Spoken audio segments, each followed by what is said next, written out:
Good morning and welcome back. And today we're going to start our exploration of the skeletal system. So let's start with an overview and learn some details about some bones.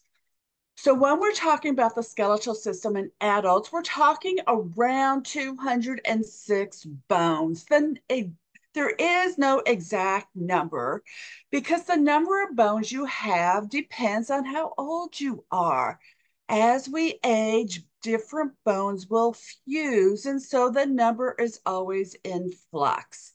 In addition to those bones, on the ends of our bones, we have cartilage, and then attaching bones to bones, we have another type of connective tissue, dense connective tissue, specifically dense regular connective tissue known as ligaments. So that's what's making up the skeletal system. So looking at the various functions of the skeletal system, the first is that it helps support the body. All the weight of your body goes down through your pelvis into your lower extremities to help keep you upright because as humans, we are upright creatures. We have bones that protect soft parts, such as our skull protects our brain. Our rib cage protects our lungs, which are also very soft, just like our brain was soft. Also protects our heart. Our vertebral column there is protecting our spinal cord. So you get the idea. I've named quite a few organs that are being protected now. In addition, our bones are where our blood cells are produced. Now, this process is called hematopoiesis. So make sure you learn this term, hematopoiesis. And this means all of your blood cells. So your red blood cells, your white blood cells, and your platelets are all produced in your bones. So when you're first born, because you don't have as much bony material, yes, it's going to be most of your bones. But by the time you're adults, when we come back and revisit this, when we're learning about the cardiovascular system, you'll see it's very specific bones that have the process of hematopoiesis. And it's also specific areas in those bones that do hematopoiesis. It's not everywhere in the bone that does this. Another function is storage. As you have known for years, your bones have calcium in them. It's a storage place for calcium. It also stores phosphorus. So we've got minerals in our bones. Do you know we also have fat in our bones? Yes. We've got a lot of adipose tissue in our bones. We have it in an area known as the yellow bone marrow, which is 99% adipose tissue. Who knew your bones were fatty? But then in our red bone marrow, which is the area of your bones that does hematopoiesis, we also have adipocytes, individual cells of adipose tissue there as well. Oh, it's mind-boggling sometimes. And then the skeletal system, because we have these joints and because the tendons of the muscles cross the joints, this is what allows us to have movement and to manipulate our environment. So our bones do a lot of various functions. Now, we can classify bones a lot of different ways. And if you take anatomy, you'll learn about 6 different ways bones are classified. But in this course, we're just going to be talking about long bones. And by definition, a long bone is a bone that's longer than it is wide. It is not a bone that has to be an inch long or 6 inches long. It's just a bone that's longer than it is wide. And most of these are going to be found in your extremities, as in your upper extremity or your lower extremities. And most of these are going to form articulations or joints, not the kind of joint you smoke, but joints with your other bones. And examples of this is the bone, which is pictured here, whose name you need to learn, which is the humerus, which is your arm bone. So this is your arm as opposed to this being your forearm. So this is your arm bone. Here's where you find your humerus. as well as your phalanges. The singular form of this is a phalanx. So here's an example of a phalanx. You have 14 phalanges in your toes, and you've got 14 phalanges in your fingers. So you know you've got 5 fingers and 5 toes, and you know 14 does not divide equal. So you have 3 in each of these, and then in your thumb and your big toe, you only have 2. So if you think about your little toe and you think about the size of that little, the part of your little toe that contains that toenail, that bone is really short, but it's still a long bone because it's longer than it is wide. Okay. So when we look at a long bone, there are specific areas to it. So what you learned in grade school as the shaft of the bone is called the diaphysis, because that prefix dia, remember that from the word diameter in math? Dia meant to go through something. So the diaphysis is the shaft of the bone. It's going through the middle of the bone. And then the two ends of the bone, each is called an epiphysis, because epi is a prefix, which means something is on it. So it's on the physis, so the epiphysis. Now notice here, this is called a proximal epiphysis and a distal epiphysis. That is because the word proximal means closer to the point of attachment to the torso. So when we look at this humerus, this end is closer to the point of attachment to the torso. So your shoulder is closer than your elbow to attaching to your torso. So this end is the humerus at the shoulder, the ball and socket part. Okay, so that's called the proximal epiphysis. Whereas the humerus at the other end, you see how it looks like a bunch of knuckles down there? That's called the distal epiphysis, because distal means further from the point of attachment to the torso. And so this is the humerus at the elbow. Okay, so we've got some terminology here that you need to make sure you learn, because we're going to be using these terms the entire course. All right, so far we've learned 2 bones. Later in subsequent videos, we will be learning the names of some other bones. We're not going to be learning that many bones, maybe just a dozen. Okay.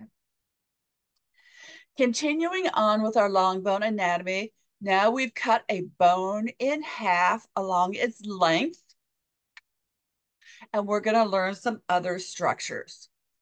When we look at the bone of a long bone, we can see that there's a space in the middle, and that space in the middle is called the medullary cavity. And the medullary cavity of a long bone is filled with yellow. And the reason why it's yellow is because it's adipose tissue. And remember, adipose tissue was one of those 6 types of connective tissue. So yes, your long bones are filled with fat.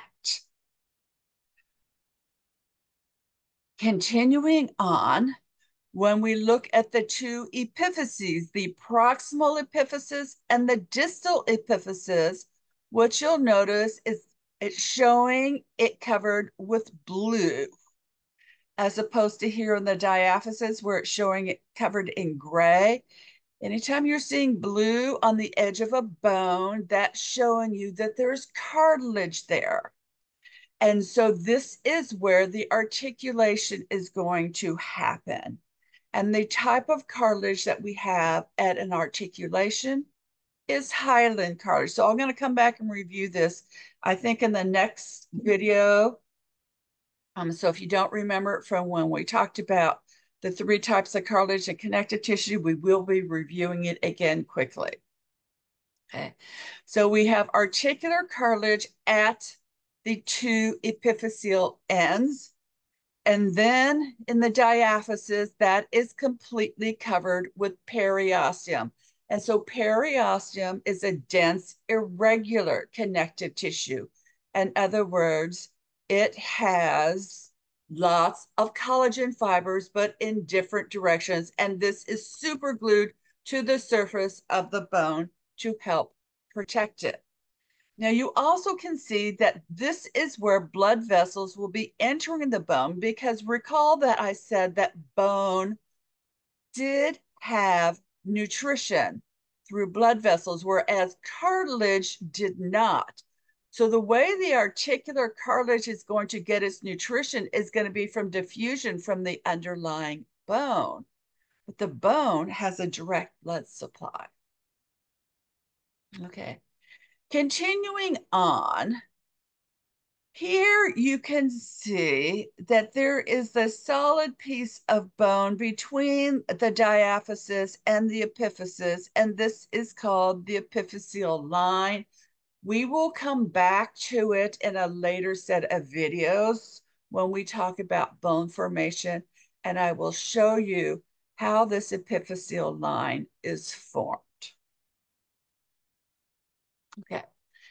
So if you recall, when we were talking about bone as a type of connective tissue, we said that there were two structural types of bone. There was spongy bone, which looked like a sponge, and there was compact bone, which at first glance looks solid. And in a long bone, we can see that compact bone is just under the cartilage as well as under the periosteum, and then deep to that, we are going to have spongy bone. Now, if we were looking at a flat bone, which is the type of bone you have in your skull and like in your mandible, and a couple of other places, you would see that compact bone would be on the two sides and spongy bone would be in the middle. So this is kind of like having two slices of bread, like with peanut butter between the two, where the peanut butter would be the spongy bone and the bread would be the compact bone. Now, if we take this and we look at it under histology to see what we have there, we still have all the components of connective tissue. We have cells and we have matrix, where the matrix is ground substance and fibers. In this case, we still have about 20% collagen fibers, so we have strength. And I'll come back and I'll be showing you the collagen fibers in the compact bone. And in the ground substance, what you need to know for this course is about 25% water. So even when it looks solid, it's 25% water. And it's going to be about 50% mineral salts that's crystallized, and we're going to be calcified. And that's what's going to make it rigid. So if we were to take a little wedge right here, we could see that we would have cartilage and then a piece of compact bone and then a piece of spongy bone, and we would see that we would have blood vessels. And if we would take a little piece of wedge here in the diaphysis, instead of having the articular cartilage, we would have a piece of periosteum. That would be the difference, but otherwise it would look similar. So let's look at a little wedge. I'm going to flip the wedge looking the other direction. And in this case, we're not going to be showing cartilage, we're going to be showing periosteum. So we have a piece of compact bone and we've got some spongy bone. And here is our periosteum. And this picture shows that between the periosteum and the compact bone, there are fibers that attach it. So if you tried to rip the periosteum off the compact bone, you would hear a sound just like if you're taking a piece of Velcro and pulling it off of the other piece. You would hear that ripping sound. So it's well attached. When you look at compact bone, you can see the structural and functional unit, these things that look like tree trunks cut in half. And each one of these is called an osteon. And if you look at it, you can see that we have these concentric rings. You can see these little dots between the rings. You're not quite sure what they are yet. And in the middle of each ring, you can see this space, which has like this little red blood vessel in it. Going back and looking, you can see that there's this blood vessel that's going through the periosteum. And you can see that it can go the length of the bone, because if you recall going back this direction, this wedge is the length of the bone. Okay, so the length of the bone goes in this direction, and then this direction is the cross section. So the length of the bone is this direction, and this way is the cross section. So the blood vessel coming in the cross section, and it's going to branch, and some branches are going to go the length of the bone. But we have to make a space that goes in the cross section for this blood vessel to eventually make its way towards the spongy bone. And those spaces that go in the cross section are called perforating canals. And it's not just one perforating canal that takes it all the way across. We have perforating canals at different levels. And the perforating canal is going to take it until it reaches a space that's in the middle of the osteon. And the space that's in the middle of the osteon is right in the center of the osteon. So that's called the central canal. And that's where a branch of that periosteal blood vessel is going to go right up the central canal. So every osteon has a central canal that contains a blood vessel, and that's going to bring nutrients to that specific osteon. And then branches eventually will go into perforating canals and eventually make their way over to the spongy bone. So now let's take a wedge of a specific osteon, all the way from the central canal to the edge of the osteon. And let's look at that up close. And it would look like this. So we have the central canal over here, and you can see here's part of various rings of calcified bony matrix that surround each other. And what you'll notice is that the cells are not in the rings. The cells are between the rings, okay? Because the rings are calcified. Nothing can live in a rigid, calcified, bony matrix. Okay? And so these cells, we're going to take the suffix meaning cell, site, and we're going to put a prefix meaning bone, which is os or osteo. And so these are going to be called osteocytes. So each one of these cells is an osteocyte. So if you go back to this picture, each one of these little dots between the rings all the way here was representing an osteocyte. Okay. Now, if you look at these osteocytes, what you notice is that each one has a space that surrounds it. Do you remember when we talked about the spaces surrounding the chondrocytes? Each had their own little private hot tub. Well, that also applies to osteocytes, where each one has their own little private hot tub. And it has the same name, just like it did in cartilage. Each one is a lacuna. Okay. Now, we've got some more stuff going on. Do you notice that these osteocytes have these little projections coming off of them? And the projections are going in these little tiny cracks in the rings of the calcified matrix. You see these little cracks? And the little cracks extend all the way through. And so what is happening is each one of these cracks is called a canaliculus. And the blood vessel here in the central canal is sending nutrients out into the canaliculus. And this osteocyte sends its little hand in through the canaliculus and picks up the nutrients and then sends a hand out this way with nutrients, which meets up with the hand coming the other direction from the next osteocyte.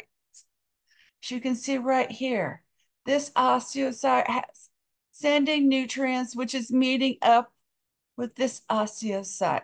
So now this osteocyte has nutrients, and it can send nutrients over here which can meet up with this osteocyte.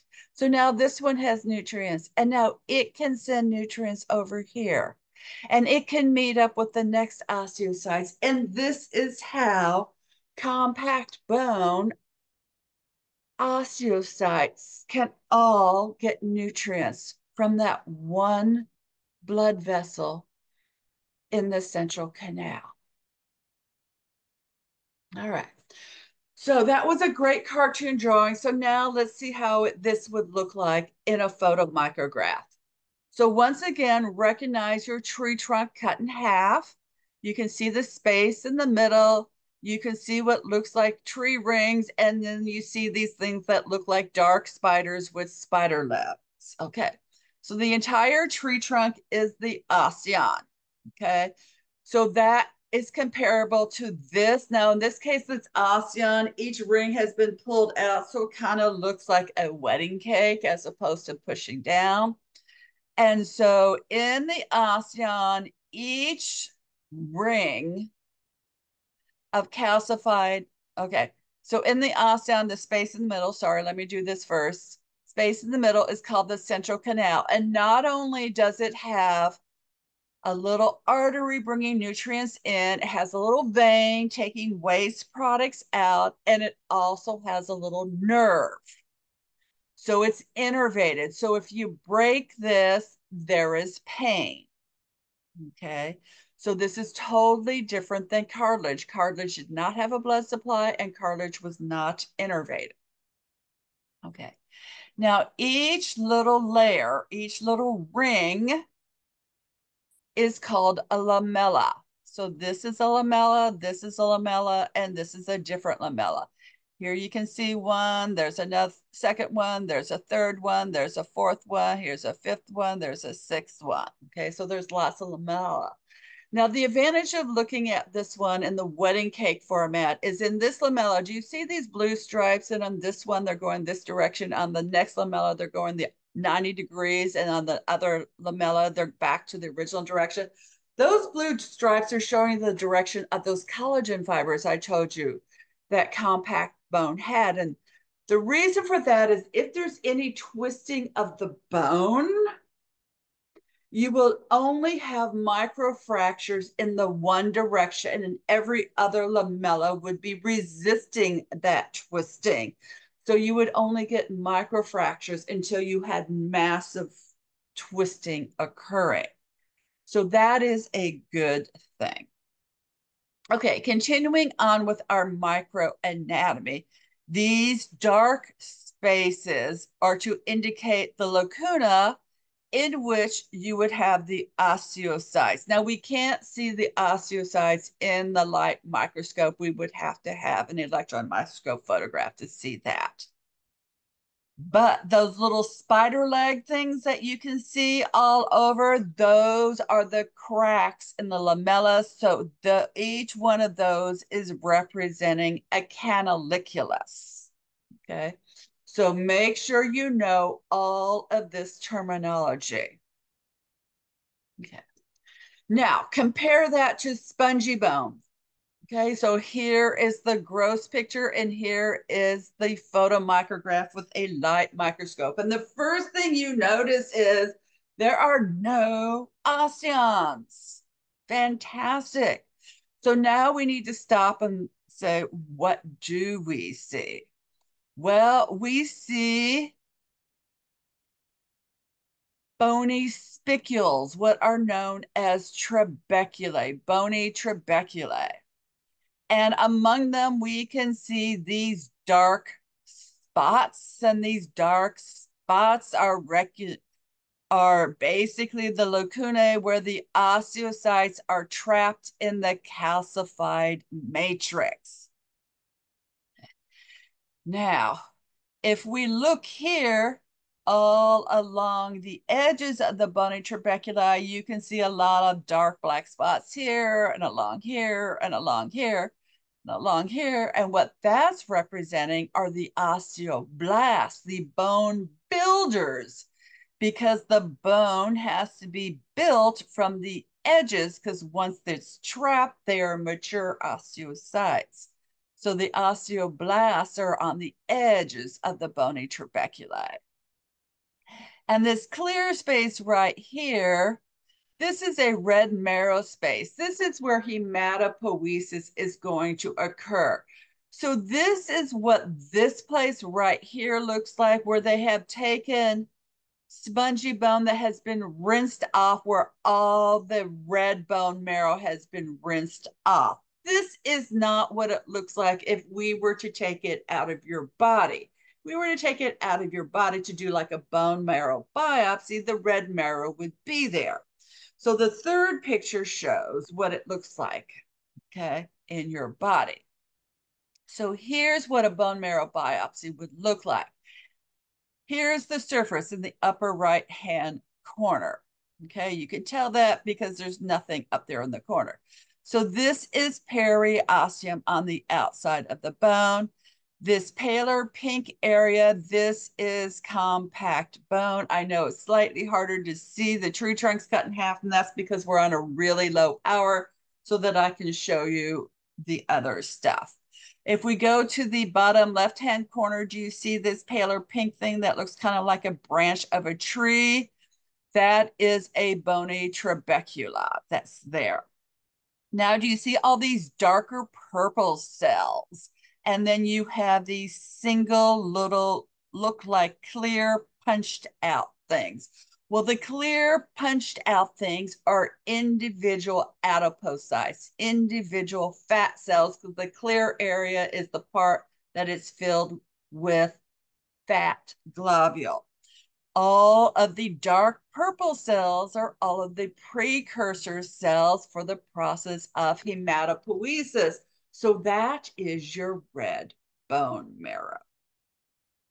Okay, so as you can see, this is at a lot lower power because this bony trabeculae would be this if we took it up on the same power. All right. So that's it for this section. I want you to take a moment and take a minute and find where the spongy bone, the compact bone, all of that stuff is, and use all the terminology, and make sure you can name and spell this bone before you continue. And I will see you soon as we continue on the next topic, which is looking at connective tissue that is found in the skeletal system. Thank you.